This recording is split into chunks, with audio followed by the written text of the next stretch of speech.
Welcome to the Portland Real Estate Podcast, Oregon and Southwest Washington's #1 show for real estate news and information.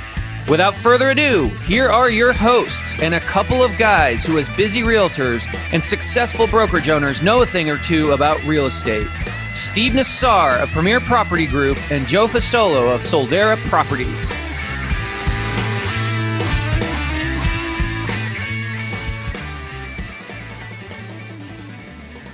We have a wonderful guest with a beautiful background, and I'm talking about behind her, even though she's going to share with us her resume background here shortly. But I'll give you kind of the backstory. So I was at an event in December. It was a Real Producers event. It was at a Renaissance home in Lake Oswego, not too far from here. And Dill Ward came up to me. We were talking, and she was so gracious and so complimentary. She said, I listened to the podcast. I've really enjoyed it for many years. She even mentioned specifically, and it was kind of eye-opening for me because I hadn't heard it quite this way. She said, you had Carolyn Hote on a few years ago, and it was before COVID. That was like right before COVID. I think that was January of 2020. And she said, I didn't really know her, but I felt like after the show, I really knew her because of the conversation and the interview. And did you say you've interacted with her since, or you just now know her from afar, Dill? Yeah, I kind of knew her from afar before, but like every time I would see her listings or just like see her name, I would just smile and be like, what a nice human being. I think that getting to make this business any more human in any way possible is just always just better. So it was so cool. Yeah. So we talked about, anyways, that's, by the way, she said all the right things. So if you ever want to get on the podcast, here's a good way to do it. Compliments, flattery will get you everywhere, right? No. And so we said, well, you'd be a great interview on the podcast. And so what we talked about doing, and we've been doing here lately, and it's worked out really well, is bringing new, fresh faces on as, to get to know them, but also to help us dive into some of the hot topics going on in Masters, right? So we are doing a best of Masters, but we're going to kick it off, first of all, by introducing Dill, which you guys just heard her lovely voice. And so, and we're going to learn a little bit about you, Dill. So fire away. Tell us a little bit about you and your background. Yeah, thank you so much. For anyone out there listening, I hope that I'm going to set the intention that me being present here today just puts one more pep in your step or gives you one little nugget of wisdom that you didn't have before you listened to this. So I always like to set an intention with everything I do when it comes to being in front of an audience. So thank you again for having me. I've been a realtor about 14 years, and I was originally a broker in Florida during the recession when the home values went down, 70% over three to 5 years. And every time you sat with a seller, you're like, sorry, it's worth $25,000 less. So all these little bumps in the roads of things we've experienced here in Oregon feel like just baby steps to me over here. But which city in Florida, Dill? Which city? Sarasota, Tampa area. Okay. Okay.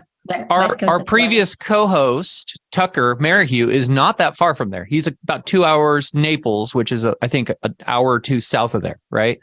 So, small world. You guys traded places. The COVID reshuffle. Everyone has gone somewhere else. Like everyone has come from somewhere, and someone's to somewhere else. That's awesome. I do miss the beach. Yeah. So you were there during the worst of times. When did you make your way out this way, and why? 2010, by chance of coming to help my dad with, he was at end of life, and I'm an only child. So came to be with him and quickly just fell in love with this weird city. Just had never really traveled that much outside of Florida. And so getting to the West Coast was like, whoa, this is some wild stuff over here. So how long had your dad been here? He had been here like 5 years. He had flown the coop of Florida as well and kind of landed here in Portland. And gotcha. I just came with a round trip ticket, some sundresses and flip flops in February, and that was not a great move. And did you immediately go right into real estate here and get licensed? And Yeah, actually, I was a broker in Florida, and I saw that he wasn't gonna, I hate to say, like, wasn't gonna die right away. So I was like, well, I'm gonna be here for a little bit. And I was an investor, and I was like kind of just sniffing around looking for deals and just seeing what was, you can't help but be curious. Real estate just in you. Like, you can't even go on vacation without like wanting to look at real estate. So, totally agree.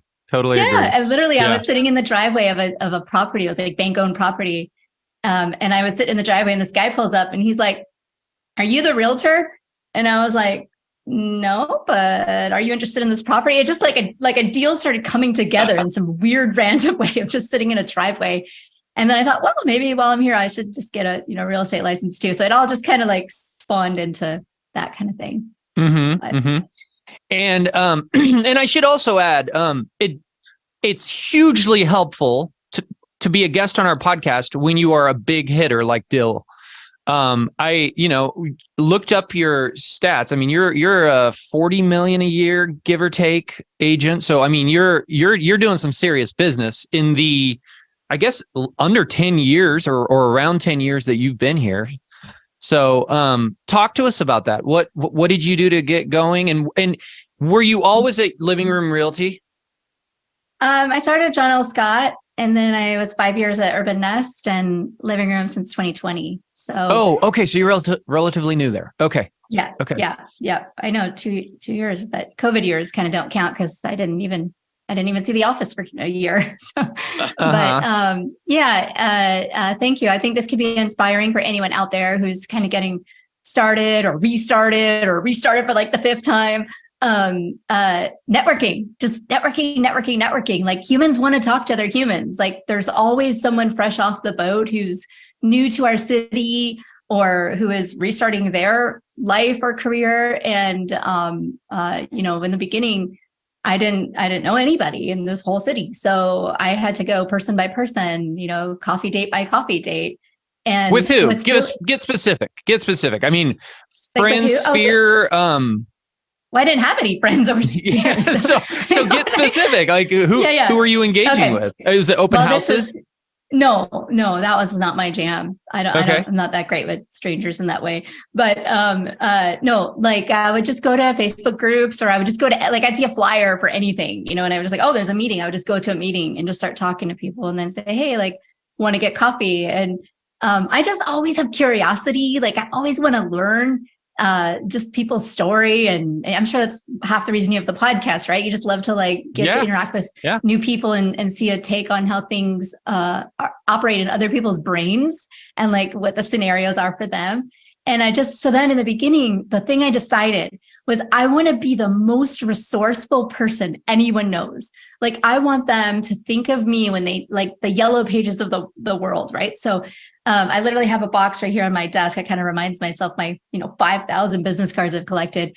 It's just like, someone's like, hey, I'm looking for someone to walk my dog. I'm looking for someone to help my kid get tutoring in Spanish. Like, I just wanted to know a person for everything. And the more I did that, the more everyone just kind of thought of me for, come to me for a resource. And the next thing you know, we'd be talking about real estate, we'd be talking about life. And then I just kind of evolved into like, pseudo life coaching, and you can do it to anyone. And that just spawned my career, literally just being helpful, being in service, and being resourceful. Wow, I really think curiosity, what stems from that is, be curious, always be learning. And we have to. This is something where you never hit your absolute quota of, I learned everything there is to learn. You should constantly be learning. And the idea of being the one resource is fabulous. We've had Sarita Dua on the show once or twice. And she has made a business on, matter of fact, her website, I believe, is Ask Sarita, because it doesn't even have to be real estate related. Someone can say, we're looking for a new puppy. I'm trying to sell my old car, just whatever. You're just looked at as a resource. And I have to take my hat off to you, because from being here for, 10 years is a relatively short time. And then if you look at, you've moved a couple times, So we had a few years of COVID. You're relatively new at the company you're at, and you're doing such a fabulous book of business.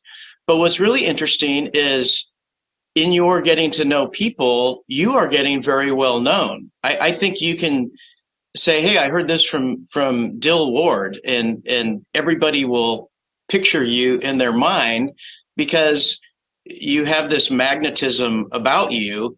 And one thing on the phone the other day, we were talking about, you were doing I don't know what it was, like 90 days of positivity or whatever. Oh, the gratitude challenge for agents. The industry. gratitude challenge. It's like, I think the takeaway is you wake up, put on your shoes, you go out the door, and everyone you encounter, you want them to leave a little happier, or a little more motivated, with a little more spring in their step. And that is so valuable as a person, as a realtor, as a member of this group, as a guest host on this podcast. That's terrific. So I'm really excited that you're with us, and we can unpack some of these, the most talked about topics and threads over the last, 45 days. You already have fans. Jennifer Florent has said hi, Dill. Hi, Jen. And Dill, I do have a couple more quick questions. Are you a Portland proper agent mostly, or do you? Where's your? I mean, do you do the? We all do the whole metro area, right? I get it, but and we're not going to turn away business usually, especially listings across town. But is your primary area inner Portland? Yeah, I'd say inner Portland and the condos in the Pearl. I know every building in the Pearl. Yeah. My husband is also a realtor, so we've chronically moved 9 times, and we just keep moving our little ecosphere with us as we explore where we want to live in the city. So yeah. Yeah. Awesome. Well, we're thrilled to have you, and your story is fantastic. And I just want to acknowledge that is a great way to get going in the business and to stay in the business and maintain your business. And I'll even add that oftentimes when myself and my team members, when we're calling our past clients to check in on a regular basis, whether that's once a year, a couple times a year, that's a great thing to say in those check-ins, is like, hey, just wanted to reach out. If there's anything you need, especially home related, right? I mean, now, people could call me and if they need a dog walker, and I think I do have clients that are literally dog walkers, but home related, I mean, we have such pull and so many resources within the industry. So it's a great way to keep in touch with your clients, even beyond getting off the ground, right? So and just one little tiny thing I want to add, this is my special sauce and just my humanity that I'm really pitching to everyone who will listen, is that COVID has put us all through this tremendous pressure cooker. And even if you think you know someone, maybe there's an agent you did a deal with 5 years ago, and you see their name and you're like, oh God, here we go. I'm trying to really encourage everyone to see everybody with fresh eyes, because we've all come out the other side of the pressure cooker a little different of a human being, a little more humanity. Now, some of us may still be a polished turd, but at the end of the day, let's give everyone a fair chance to re-reveal themselves to us and be open to who they might be now. So true. It is crazy what COVID brought out of humanity. I've never seen anything like it before. Yeah. Interesting. Well, let's get into some topics. Joe, what should we start with? I'm just reveling in the polished turd, actually. I like that one. I like it a lot. With sparkles. Well, let's talk about the market.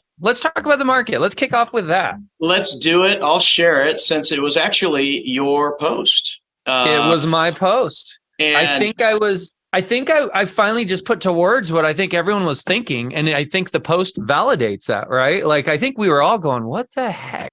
Go ahead, Joe. Share. It's a great first post, I might add, because it seems like the second half of the year, it's been statistics, percentages of pending, We've had statistics of lenders out of the business and realtors dropping out in the December, January months. And where's our market going? And quite simply put, Steve wrote, something has broken loose in the housing market since the first of the year. Everything is busy and going pending. Wow, others feeling this too.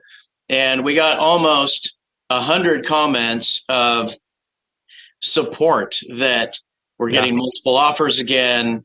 If you price it right and stage it correctly, they sell.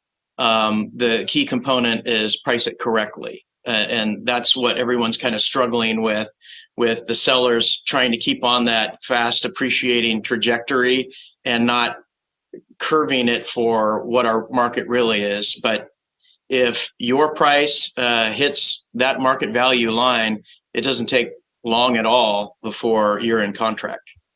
Dill, take it away. What are you feeling? Yeah, I love that post. Actually, I think energy begets energy. So when you put that out there and everyone was like, yeah, it's on fire, I think it like kind of made me think, yeah, it's on fire. I need to go out there and get it, you know? So good on you. But I think Joe's spot on. I love how you just said that about sellers trying to push the appreciation versus just, being more conservative. I think we need to be a tad bit more generous with each other to reveal just a little bit more of the hand on the pendings, because that's like the truer, knowledge rather than like something that sold 2 months ago. So I know we're all desperate for like, please tell me, like, did you get what you were asking? Oh, right. Concessions and everything else. Yeah. Yeah, because a closed sale at 550 doesn't reflect, there were 30 grand in closing costs and rate buy downs. It's like, we need to know. We're like on the side of the appraisers now, begging realtors for knowledge.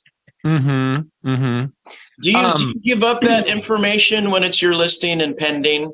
I'm just curious. Depends how close to the mark, right? Or if you think they're about to list something that's competitive to what you have. But no, I try to do my best. I always ask the sellers like what they're comfortable with me sharing, but I try to be as helpful as possible, especially when I know that it's a fact-finding mission to try to price something correctly. So. Yeah, the only caveat to that, I would say, Joe, it's a great question, by the way. Great question. And I encourage our listeners and our audience to be a little bit more sharing with that. Usually, it's not going to hurt you. The exception to that is new construction.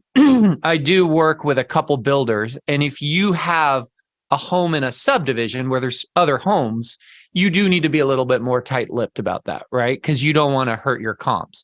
But if we're just going into a neighborhood and doing a spot transaction, one and done, without something right there behind it that you know of that could be affected by it, I don't see the damage you can do. I don't think most sellers aren't going to care. Like what, especially unless they have two rentals next to each other, why would they care what you share? So I do think, I think it's helpful to our industry, and I think it's something we should encourage, right?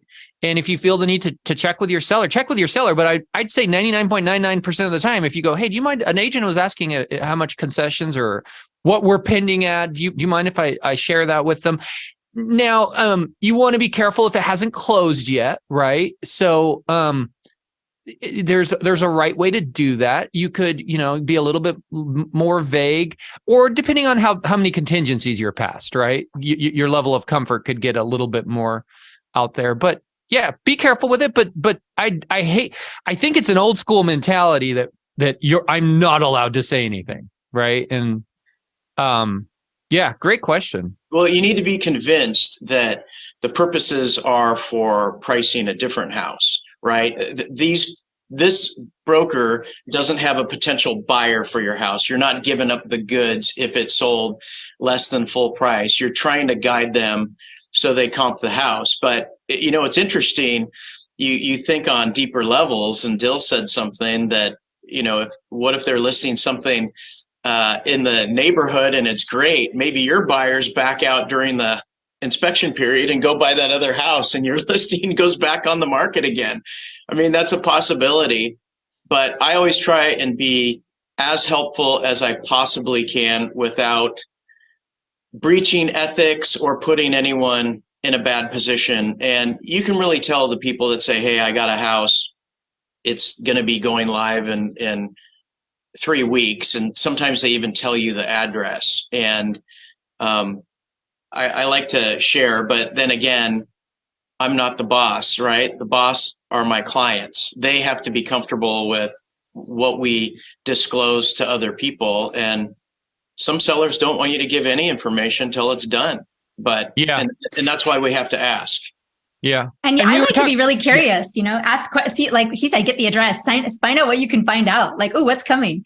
Sometimes it's a great time to like go on your own expedition of fact finding right back. So about a month ago, an agent texted me. She was really nice. She said, I'm about to list something near you. I see you're pending. What can you tell me? We were closing. Docs had gone out. We were closing like in 2 days. I just gave her the number. I go, we were a little bit under. Here's what it was at. So I felt good on that one. Once it's closed, especially, right? Unless it's new construction, there's not much damage you can do in that regards. Well, let me talk about a little bit about the activity in the market. So, first of all, last year was pretty bad, especially the latter part of the year. We talked about it on this show, and it really felt like it crescendoed around November, where we were seeing RMLS data showing that pending sales were down 50% year over year, almost 50%. I think it was 47, 48% in the Portland metro area. That is a lot of less transactions year over year. Okay. That we all feel that affects the entire, everybody, sellers, us, everybody. I will be completely honest with you. I was expecting more of the same coming into this year. I think we were all hunkered down. I mean, there's a lot of bright spots in that, and we've talked about it on the show, as far as getting market share, and we don't have to feel the 50% drop, but we feel something, right? Even if it's, people last year, my team ended up doing about the same as we did in 2021. Now, at a glance, that sounds really good, right? But our goal was to grow 50% from 2021. So you feel it in one way or another, right? But something did break loose. Now, I have an interesting statistic to share with you that most of you now have seen. January 9th, RMLS put out the market action report for December, and year over year pendings had gone up from November. Remember, in December, we got market action for November, and pending sales were almost down 50%. January, we got December's pending sales year over year. They were only 37% down. So it actually technically started improving slightly in December.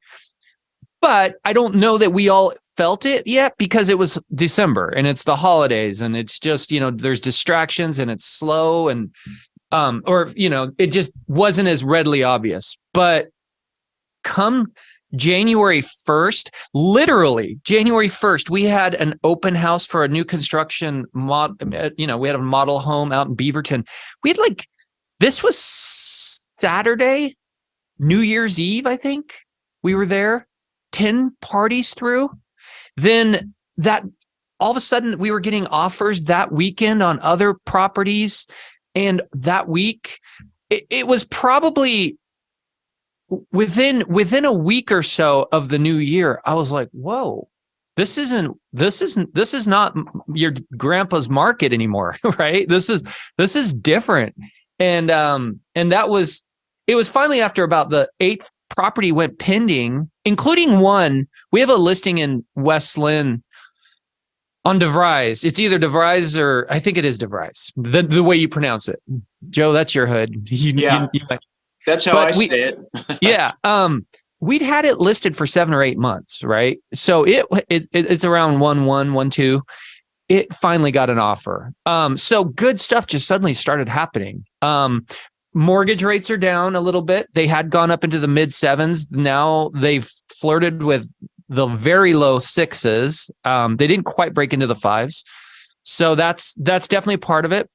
But I would just say it feels to me like people paused. They saw storm clouds come in, and back and at this point we're almost a year into this, right? fast approaching a year into it when mortgage rates rose. I think we first did a podcast about rising mortgage rates with our power team, Joe, back in April. Yeah. Right. So we also predicted the absorption rate going from 0.6, which was December of 2021. We said that it would probably go to pre-pandemic absorption rate, which it did. Last I checked, it was like 2.6. And that could be a product of when you have very low inventory and when our market was hot, everything flies off the shelf. Well, now we're building inventory. It's harder to afford these same properties. Our absorption rate is 2.6. And so that is screwing up some of our statistics as well. What do you see, Dill? I kind of have a theory that everyone went on the vacation they couldn't go on for 2 years. Like they finally saw grandma. And I don't know if you heard or if you got stuck in the travel debacle of the end of December, but it seemed like everybody was delayed 4 days from coming home from wherever, and real estate just kind of flatlined, right? Just like there was no activity. And then after January, popped, it was like, okay, let's get back to this. But I think all those factors kind of coincide at the same time. But a couple sunny days helped, that's for sure. A few sunny days that we got trickled in there definitely percolated people's interest in looking at property again. Yeah. And good, and news travels fast. I had a buyer reach out to me this week by email saying, "Hey, we're noticing that the market's picking up, so we want to get back out there." So it kind of builds on itself, right? And it's not local. I mean, I've followed some national articles. I mean, this is happening, across the country, right? I've used an analogy a few times here recently, and I might have used this analogy on the podcast in the early days of, this back in early summer or late spring. I'm a golfer, right? And most people have their outdoor activities, right? Well, as a golfer, we have long, wonderful summers with lots of great weather here in the Northwest. So if it's late October and you've had all summer to be out there, regularly playing golf, when the storm clouds come in and the rain comes of November at some point, your first instinct is to go, okay, let me stay inside, watch a movie. What's on Netflix? Let me do a puzzle. Let me read a book, right? You do that day one, then day two, then day three. Well, for me, a hardcore golfer, after about a week of that, you're like, I've got rain gear. I can go out there. And you start to get a little stir crazy, right? And it just feels a little bit to me like that has happened in the housing market, right? When the storm clouds came in and everybody was like, oh crap, rates are going up, prices are probably coming down, which we all agree they have to some extent or another. The buyers tapped out. They're like, well, they sat on their hands. They may have needed to move. They may have needed a bigger house. They may have needed to change locations, but they said, I don't need to do that today. I'm going to take a break. And maybe, just maybe, we're on day 7 of that rainstorm, and they're coming out and they're going, okay, you know what? I got my rain gear on. Rates are higher. I'm a little bit used to it, and prices are down a little bit. I bet I can get a little bit better deal. And they're making it happen. So I think it's the very first sense of relief, because when the rates were mid 7s, low 7s, everything they bid on had 15 offers, and some of them went, 175,000 over ask. They could finally put a W in the win column, right? The rates are still higher than they were a year or 2 years ago, but the inventory has quadrupled. And I read this statistic, and I don't know where I read it, but it was something about in November and December, 80% of all sellers, 80% of the sellers gave concessions on the sale of their property, either a 2-1 buy down or just a credit towards closing costs or something. So the buyers who aren't going into complete cocoon mode, waiting until the rates are back where they once were, they can go out there and have a reasonable shot at buying a place. So I think that's very positive. And for the sellers, look, usually these cycles are, 5 to 10 year cycles, and to wait it out to get back to where we were in April of 2021, it's going to be a really long time. If you just say, hey, look, we were at the bottom at 2012. We appreciated fast and furiously for 10 years. We had a little correction. I'm going to sell my house and I'm going to capitalize on, let's say, 9 years appreciation. It's still an amazing time to sell if you bought way back when. So I think it's the frame of mind of how you look at things. Mm-hmm. Mm-hmm. And we've talked on the show too. If buyers are waiting for the market to be visibly better, then you've missed the boat, right? Because if it's visibly better for you as a buyer, it's going to be visibly better for the other buyers. It's also going to be visibly better for the sellers. And now the likelihood that you're going to negotiate that amazing deal that you could have got before is probably not there, right? So that's where it can kind of build on itself, right? All of a sudden, buyers are going, oh, crap, I thought this was going to be really bad for another 6 months or a year. And as they realize that that's not the case, and they want to get out there before the and get the last of the good deals or what's left of a good deal out there. We have a question from one of our listeners. What are you doing to help combat all the top negative and totally false news regarding the real estate market? That's Chris Dyer. First of all, I would say, Chris, wait, because I think some of that news is going to change. We are the industry insiders, right? We are on the front lines. The media is behind us. They are not selling houses. So I think what we can do is we can tell our clients, if we're at an open house or if we're talking to sellers or if we're talking to buyers, we can say, sit tight, wait. In the next 30 days, you're going to start to hear and see data that the market has picked up, if it's not already trickling out there now.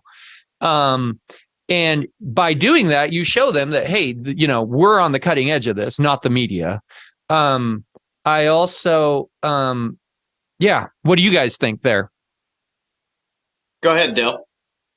Yeah, I mean, you got to decide, like, if you're the source of information for your sphere and your clients and stuff, you got to tell your own narrative. And I totally believe that we are running a short window of time where our VA and FHA and all these buyers that need tons of help getting cover closing costs. Like I remember when those people were like, I'm going to wait till the market cools down. Well, it's cooled down. It's like we kind of have to pick our own narrative and get on the high horse and start spouting it from the mountaintop. Mm-hmm. Mm-hmm. Yeah. One last thing I'll say. I was having a conversation with somebody yesterday about this. I think too, those of us, and Dill, gosh, you may have seen the worst of this of any of us three, because you were in Florida in 2008 as a real estate agent, and Florida got hit way harder than us as one of the Sun Belt areas that had overbuilt way too much. So, but nonetheless, I mean, Joe and I going through 2008, like a lot of others in our industry, I think we have a little bit of PTSD. And I think we have this, we think whenever storm clouds come along in real estate, whether it was the early days of COVID or here in the last, year, we have a tendency to think this is the big one as part of our PTSD. But the reality is 2008 was probably a once in a generation, hopefully, event, right? Kind of like the Great Depression. And these things do happen. There are ebbs and flows in markets, and they don't always last 4 years, and they don't always drop values, 40%. And they don't always, lock up the markets like 2008. That was a very unique situation. So I'm not sure if I'm calling an end to this crazy market we've been in for the last 8-9 months, but I think it's the end of it getting worse. So maybe this is a U-shaped situation where we were dropping and now we're just going to slog along the bottom and gradually get better. That would be still better than dropping continuously. And it makes sense because if in November, if pending sales were down 50% year over year, how much more could they drop? They're not going to drop. Never 70%. Say that out loud, Steve. Never say that out loud. Yeah. There's so much information swirling around out there. Before we had definitive answers, people are like, the real estate market is not correcting. It's not correcting. And, the naysayers, and there's people out there promoting, hey, it's a great market to both buy and sell, which it's never a great market to both buy and sell. If it's slightly weighted towards sellers as it was, it's maybe not necessarily the best time to buy, and vice versa. But people are doing what they need to do to keep business coming in. And they talk about the rent versus buy calculator and all the advantages, and marry the home and date the rate, and all these cute cliches that you can say to get people to act. But the market's on a journey, and it's going to do whatever it's going to do. And so to answer Chris's question, I just try and be as real as possible with people. And look, I don't have a crystal ball on my desk, but I try and be as real as I possibly can. And I guarantee you there's going to be 100 people on the internet that disagree with me, 100 that think I'm brilliant, and 100 that have no idea if I'm right or not. So I think the way to get through this market is, number one, master your craft. And if you haven't been doing it up until now, it's probably too late. You might be one of the statistics that's, Talk about those statistics. Talk about those. Let's segue into that conversation, right? 40% less loan officers renewing their license. Mark Alto mentioned that. Mark Alto made a post, and Mark is great for throwing out statistics. He loves numbers, and he can condense it into kind of a readable, understandable, digestible way. And on January 8th, he said 41% of licensed Oregon loan officers did not renew their licenses in 2023. That is imperative because it's not far away from the real estate market when you have PMAR dues of $680 that come due in January. You have your Century Lock dues, RMLS dues. The plight of the lender is sometimes synonymous with the plight of the realtor who isn't getting enough business to sustain. He said nationwide, the figure is closer to 40%. Expect to see more lenders close up shop, more mergers and acquisitions. This is the time that the big 800-pound gorilla swallows up the little guy. It's a product of capital. And then it's the shitty nature of the business when things slow down in lending. And we had him on our podcast too. And he had a little narrative of when refis are great and they're closing loans and, making money hand over fist, they kind of forget about everybody else. But when the refi market dries up, short of, divorces, for example, they have to go back and take realtors out to coffee and lenders out to coffee or builders out to coffee, and they have to start working again. And anyway, I see this trend, and the numbers aren't out yet for the realtor attrition because we still have 5 days left for people to pay the dues, and that's kind of the big leveler. Yeah. It's not surprising. $600 and due by the end of this month for every agent in PMAR or EMAR, I guess. It's the same amount. That's usually because if you were an agent last year and your business dried up and you had to go get a full-time job in June, you're still going to keep your license, generally speaking, with your company.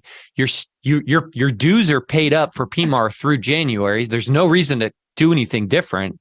So it's not usually until probably February, when those statistics come out of how many didn't renew, that we'll see what has happened. I don't expect it to be as high as the mortgage industry. We've talked on the show a few times. I think the mortgage industry really felt this harder than we did as realtors, because they had so many refis the year before, that dropped 80% year over year, I think. But I think it could be 20%. I could, 15, 25%. It'll be interesting. It'll be a great post to Masters, Joe, when you figure out that number in the coming weeks. Yeah, I'm going to call Kurt at RMLS and get the statistics. He's such a wealth of information, and but I'm sure there's some attrition. And so, Dill, if I'm a broker, I've been a broker for, let's say, 4 or 5 years, and I do $3 to $5 million of closed sales a year. What advice would you give that broker starting off in 2023 with our current market? The best advice I ever got from a coach was, the market is between your ears. And I have always thought back to myself, even when the sky was falling and prices were just dropping every day, and I was still doing business because there's still somebody that needs to move. There's still life circumstances. People are dying. People are getting divorced, job transfers. That doesn't end because of the economy. So if you're $3-5 million a year, you just got to go work it, go look for it, go take coffees, go host events, get on live video, just go find the humans that need to move, and don't give up, because no matter what the world is telling us, we still have business to do. We are still very much needed. And what we need to bring is high energy and expertise and good strategy on how to help people. So that's great advice. That is great. It's a long version of seek out and work with highly motivated people. So besides master your craft, be great at what you do, work with those people that have the biggest need. And, the positive side of death, divorce, and losing a job is there's people getting married, having babies, and getting promoted or transferred. Mm-hmm. Mm-hmm. And those are the people that life doesn't stop for real estate. You can't always sell high and buy low. When you have a real estate need, you kind of get the market that you're in and make the best of it. And there were people in 1984 that were buying houses at 18%. So just work with those people. That would be my advice, which I think you said something similar to that too. And I would add, have real estate conversations daily. Keep your mind in the game. Don't check out. If you don't have a client today, or you don't have something to do today, and I'm not advocating never take a vacation. That's not what I'm talking about. But if you don't, get on the phone, call people, go preview homes, research stuff on RMLS. Keep your brain in real estate, because here's what's going to happen. Somebody's going to reach out to you and ask you a question, and you're not going to be caught flat-footed without your head in the game, right? The same applies to a market changing. I remember when COVID hit, we all went through that, right? When it first hit, we all thought real estate was dying on the vine, and our business was dropping tremendously. And I remember, and this goes back to Dill, what you said, how people reacted really crazily to COVID, including people in our business.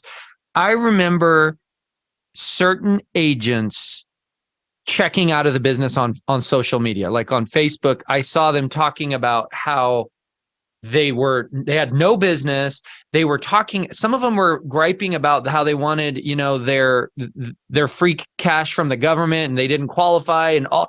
And what happened was all of a sudden the business started coming back, and we all know how that story went. It came back in a huge way, probably the biggest boom of our lifetimes, one of them anyway. Those people who hadn't kept their head in the game, they were way late to the party when in catching up and realizing that things were good again, right?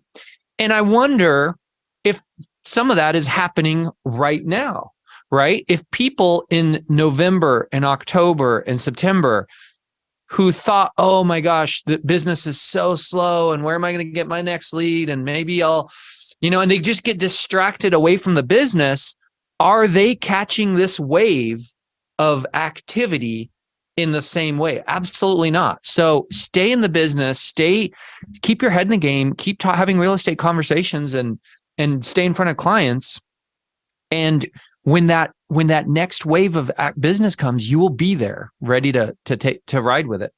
And to add to that real quick, momentum is like everything, right? So here's a perfect example. I ran into a contractor somewhere, and I just asked him, how are you doing? How's things? And he's like, oh, business is so slow. There's nothing to do. Nobody needs my help. And then literally later that day, I got a cold text message from a contractor who's like, hi, I see you're a realtor. If you have any needs to look at siding or anything window related exterior, here's my number. And just so happened, I was in the middle of a deal, where I did need that. And I called him up. I'm like, thanks for calling. Who are you? And I just started vetting him. And I mean, here's the point is one guy's sitting in the corner going, well, there's nothing to do. And another guy's just throwing it out there going, can anyone need me? I think there's a lesson here for us in our business is we can be sitting on the couch going, no one's calling about real estate. Or we can be going out there and crafting opportunities and showing people how to put things together. And I think it's all in the energy and the momentum. So I love that. I love that. Yeah.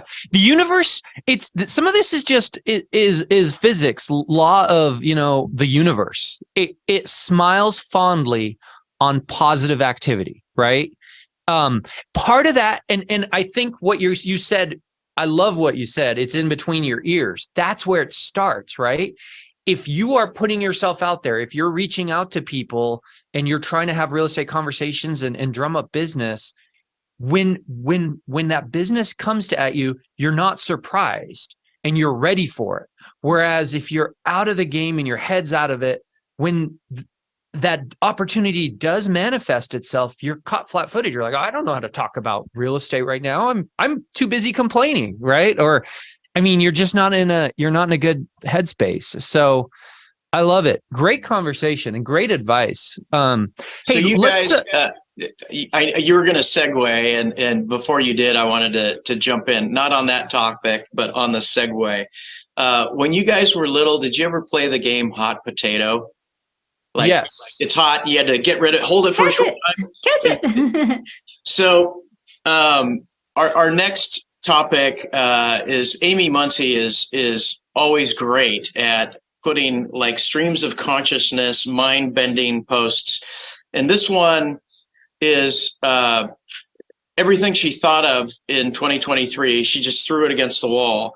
And so this post seriously comprises maybe 10 topics. And so I'm going to read the most important ones. Some of them are just kind of her thoughts, but I'm going to read the most important ones, and then we'll play a little hot potato, get your take on it, and then we'll just go through her whole post because it's lots of great stuff in here. So the first one is photos and floor plans, them being images, them being a part of RMLS, and us getting little nasty grams from RMLS to remove all words from photos and not have diagrams. And what's your take on that? Can I talk about that? Sure. Okay. First of all, you mentioned you were going to call Kurt from RMLS. Please bring this up to him, Joe. And I would encourage all of our listeners, please bring this up. RMLS I've been in contact with them by email about this, and I didn't even realize this was a rule. Now, they have acknowledged that there is a process to change this rule. And I believe we all should band together and change this, because I do not think this is correct. I did not realize this was a rule, but you cannot put words or text on any photos or images in RMLS. That is their official mantra.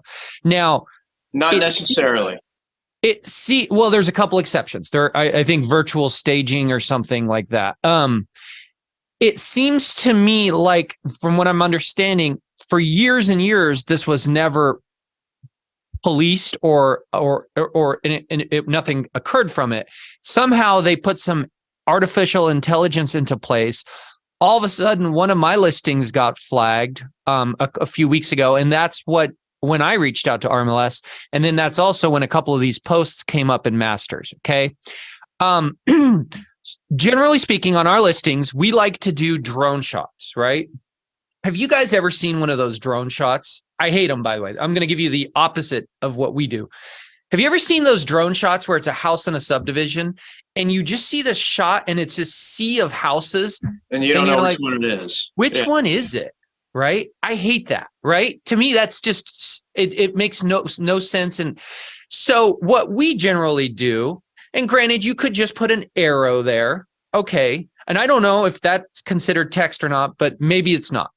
But we usually put the address there with an arrow. Okay.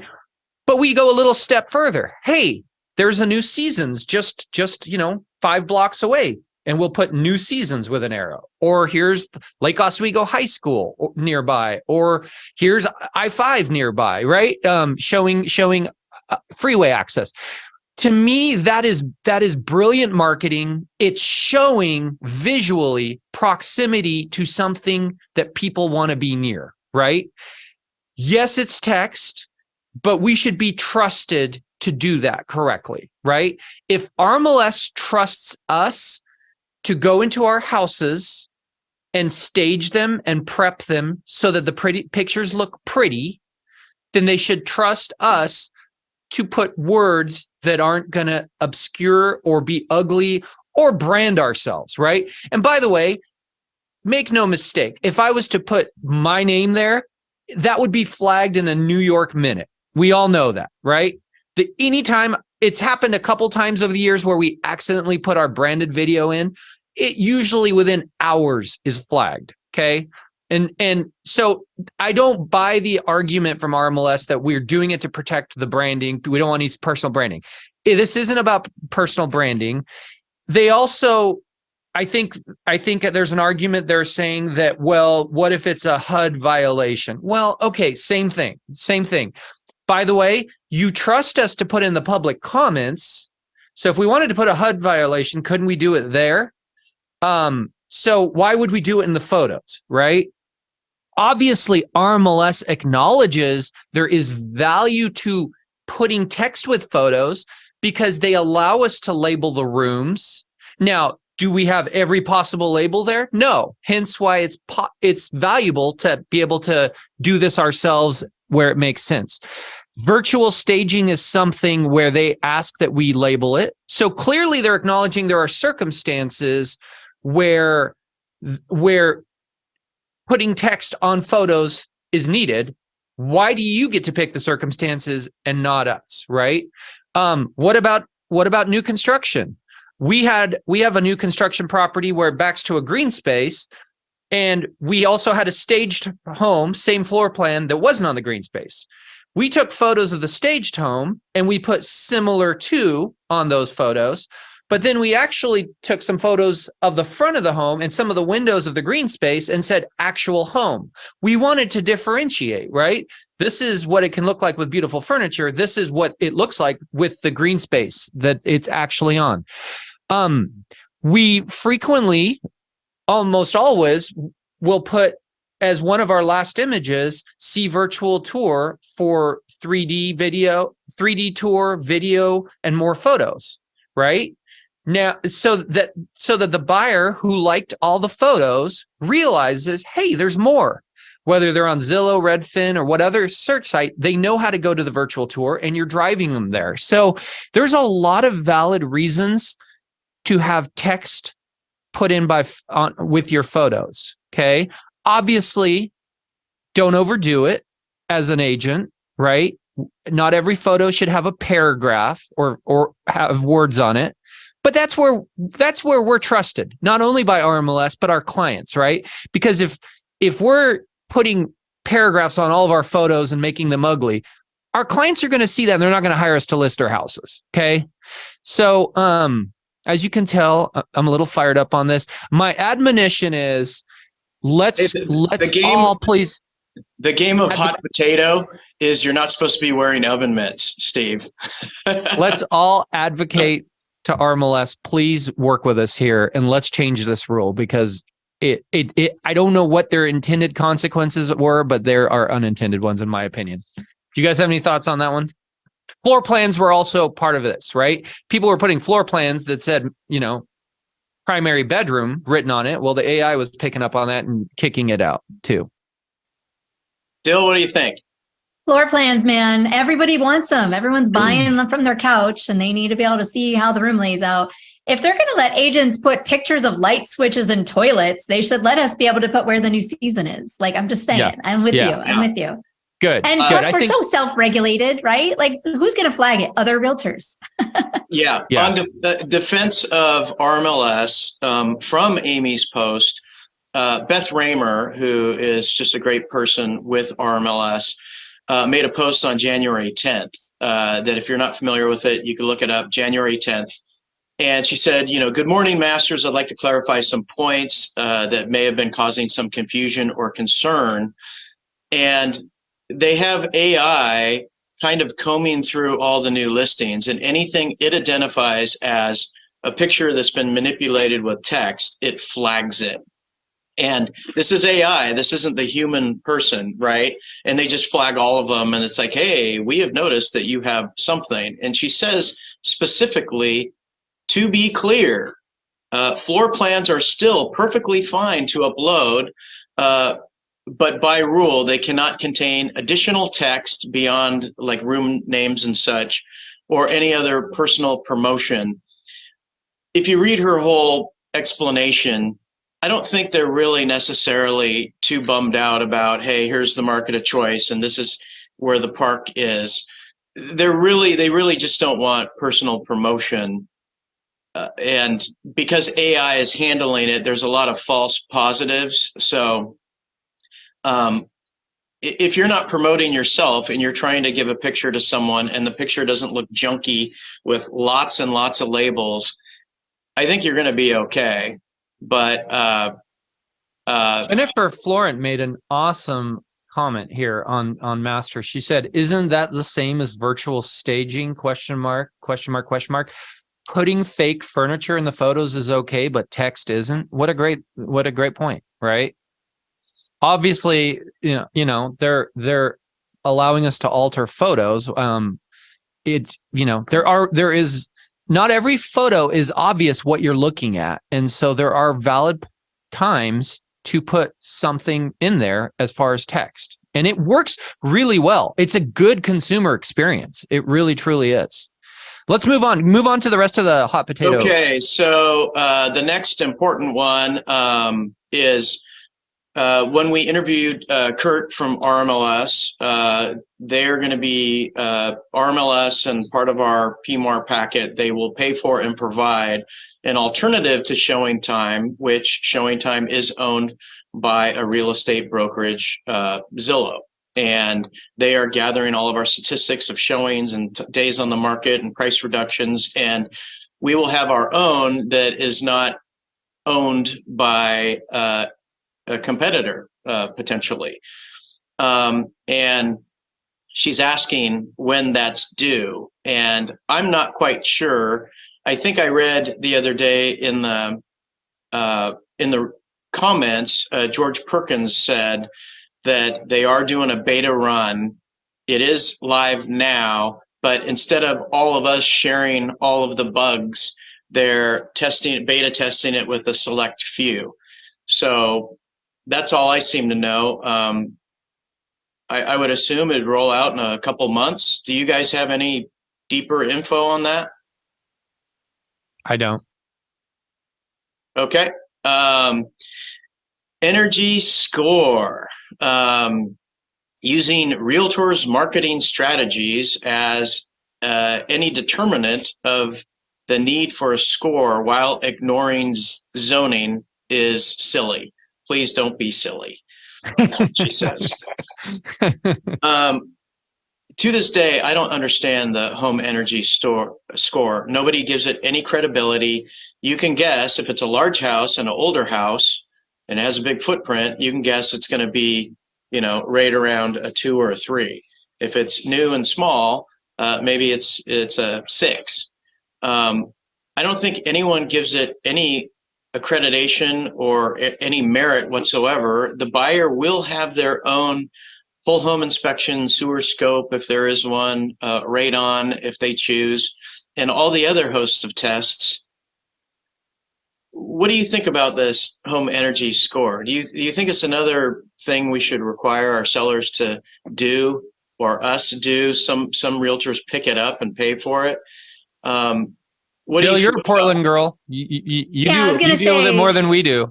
This is a sore spot for me because I sell a lot of tear downs, and I'm like, this is absolutely ridiculous to get a guy in here measuring the window and this house is coming down. And I was an advocate of it when it first came out. I was part of the training of watching all the people become home energy score certified. And I thought it'd be a great idea. But now I've come to realize, since I pay for every single one of them, because I can't even get myself to have an hour conversation about it to my seller so that they can get disgruntled more with our city, that it's just realtors funding data. I'm sure that they're going to do something with all this data, but yes, on the consumer front, there has never been a single person who's like, oh my gosh, I'm going to totally make my purchase decision based on this and really want to know. I mean, the only thing I found value in it, honestly, is I will pull the report before I go see the house, and at least I'm like, oh, it's an electric water heater or a blah, blah, blah. And I'll have some idea of what the assets are there. So when I go, I can see how junky they are. I'm kind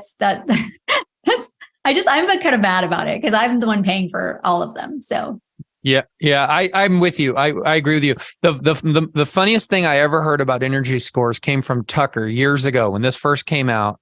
He was flipping a house in Portland. It was an older home. He had an energy score done before he listed it, and it got a 1. And his comment, he said this on one of our podcasts. He goes, so let me get this straight, because this is between, I think, 0 and 10, or maybe it's 1 and 10. But he's like, so a cardboard box with no lid on it is a 0, and I'm a 1. That's how close we are to that. He was making light of the fact that, I mean, how can this be a 1? How can there be a 1 for a home like this? So yeah, I think the intentions are well with a lot of things with government, but the actual execution of it, it's not a meaningful, indicator of what actually is going on with homes. Let's keep moving, Joe. Okay. So paraphrasing, we talked a little bit about a large percentage of the real estate community drops off in December and January because of the PMAR dues, $680. And what she wrote here is, if PMAR would give us a more detailed, itemized breakdown of what that money goes to and how it helps us and supports us, there would be a little less complaining. And they sort of do. When you pay your dues, they'll say, hey, 250 goes to X and 180 of it goes to Y. And they break it down maybe like 3 times, but she wants to know a little bit more about, how it's helping and how it benefits us. And honestly, when it comes to, dues and politicians and gathering money and all kinds of stuff, I want to hold them honest. I think a little bit more explanation of where the money goes and knowing that it's spent appropriately and that there's a benefit. I agree, because you take each person. When we had Kurt on, he said there were 16,000 people in RMLS at that time of that podcast. I know not all of them consider themselves realtors, and then you need to get the appraisers out of there. But the people who are realtors, I mean, do the math. Let's just say there's 12,000 that are realtors. $680 times 12,000 is a massive amount of money. If they itemized it a little better, we would feel good about where the money is being spent, or maybe we would get up in arms and demand that they channel more money into something positive for brokers. So I'm in absolute agreement with knowing exactly how the money's spent. What do you guys On the think? flip side, can I be devil's advocate on one thing Sure. to do with Yeah. PMAR? If there wasn't that big PMAR due annually, a lot of agents who had no business would stick around the business for, forever. And when their mom or dad suddenly needs to sell 3 years later, they'd say, "Oh, I'm still an agent. Let me help you do that." And they'd try to power through it, and they do a horrible job for them. And they take business away from a good agent like Dill or you or I, right?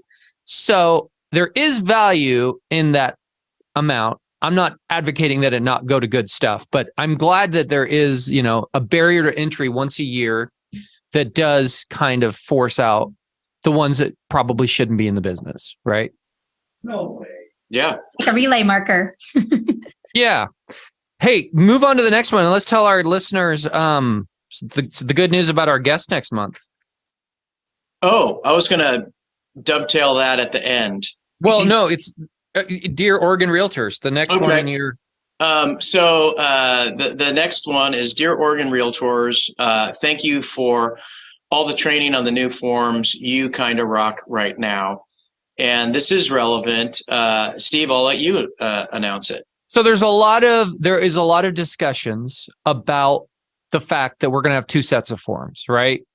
And we are going to, and there was recently posted to Masters a very interesting and eye-opening open letter, I would call it, from Phil Queren maybe is the right way to say it. Not in favor of the new forms, right? So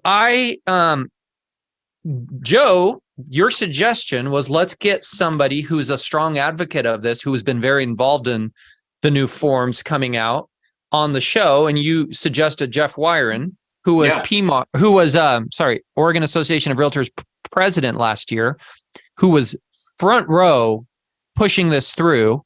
Jeff told me 2 years ago this was happening. He swore me to secrecy.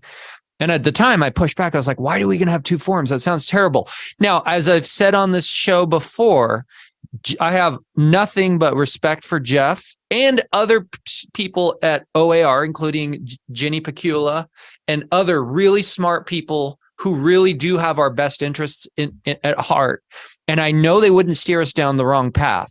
So we are going to have Jeff on next month. We've already scheduled it. He's going to be our guest, and he's going to explain to us the thought process behind the new forms, why this is happening, how potentially we're going to see this change things. One question that I'm excited to ask Jeff is, like, in the future, 6 months from now, Dill's got a listing, I got a buyer. What for? I use OREF. She uses the other, or vice versa. Do we need a form to figure out the forms? Like, does she pick? Do I pick? Do we text back and forth and debate? I mean, there's some serious questions to unpack here. So look for an upcoming episode where we're going to really dive deep into this and ask the tough questions that Phil Queren was asking, right? Because he was making the argument that it's illegal. We as agents aren't allowed to practice law. But if we are saying to our client, no, use this form, not that form, he's saying, aren't we practicing law by saying which one protects you better or is better for your situation?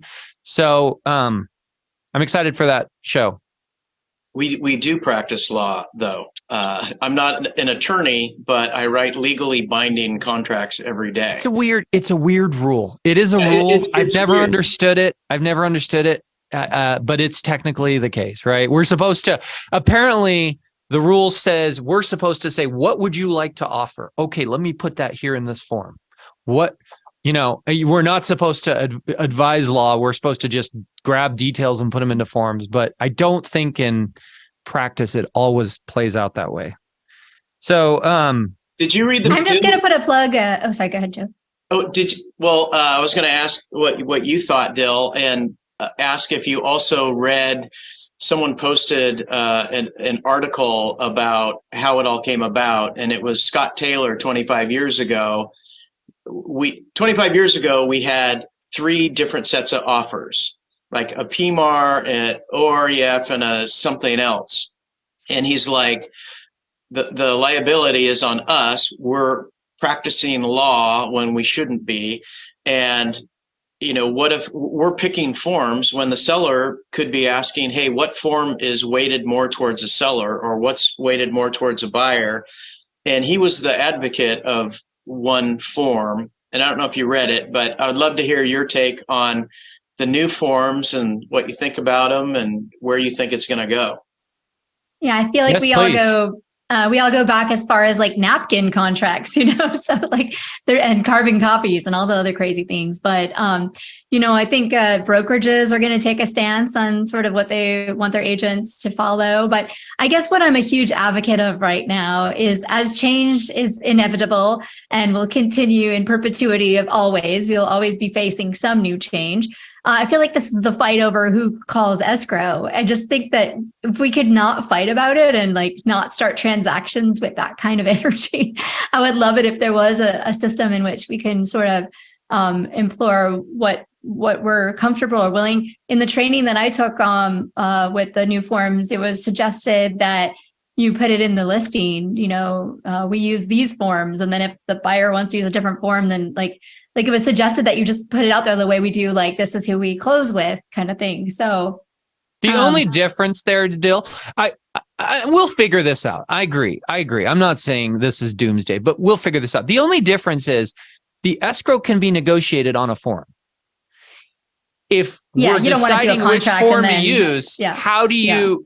The only way to negotiate that is to put it on a form. And what if that's the wrong form that they don't want to use, right? So I just don't think we need power play. Like, I don't want to spend 2 hours writing an offer, submit it, and then they'll be like, we don't take those forms. Like, let's just be graceful with each other. Yeah. Let's like have a dialogue, like the old school days where you called people and you like ask questions. Yeah. Hey, we have a comment from David Tangvald, who's, I believe, am I correct? He's with Soldera, right, Joe?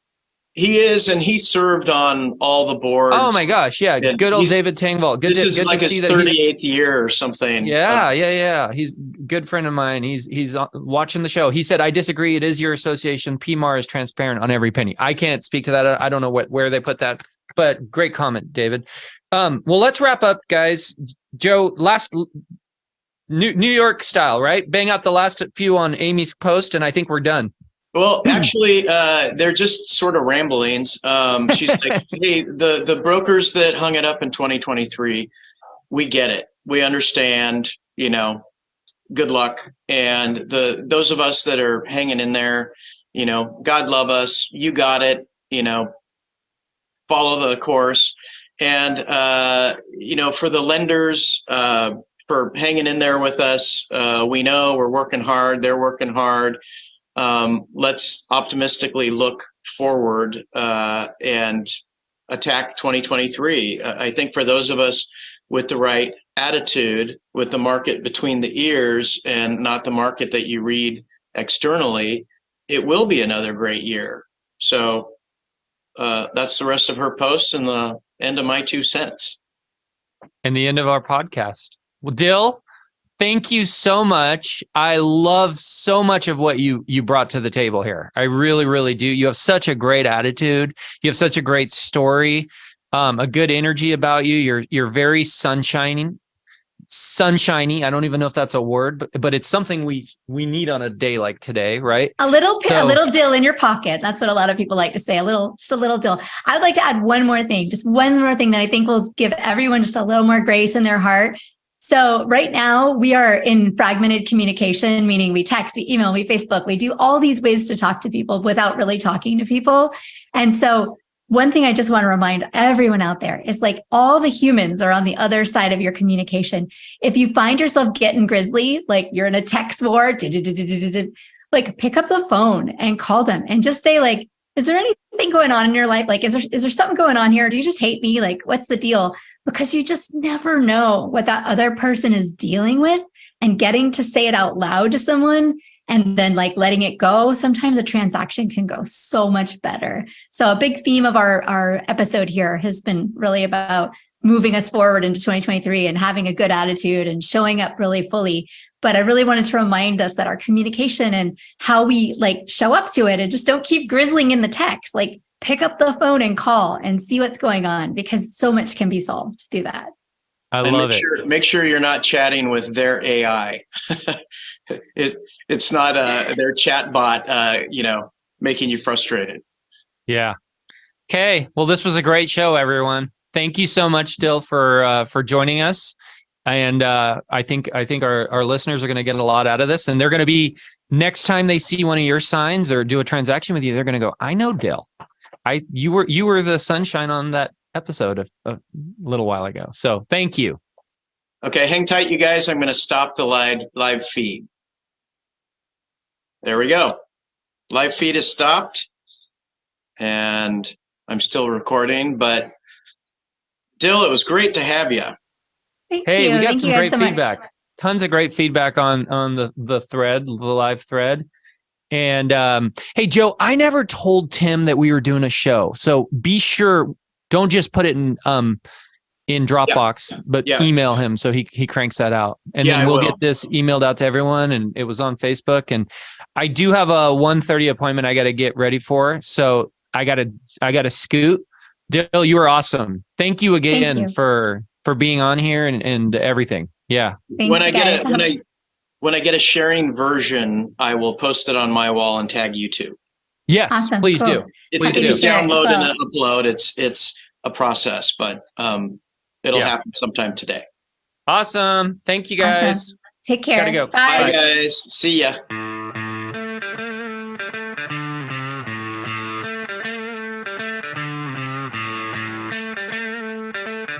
Hey everybody, thanks for tuning in to the Portland Real Estate Podcast, Oregon and Washington's #1 show for cutting-edge real estate discussions. Also, I'd like to give a shout out to the members of Masters in Real Estate, a private and exclusive Facebook group, and the #1 source for all real estate topics. Thanks for being there, gang. I love you. Finally, I want to thank our faithful listeners. Without an audience, we're just two guys talking to each other. Make sure you hit the subscribe button so the new episodes automatically come to you. Make it great.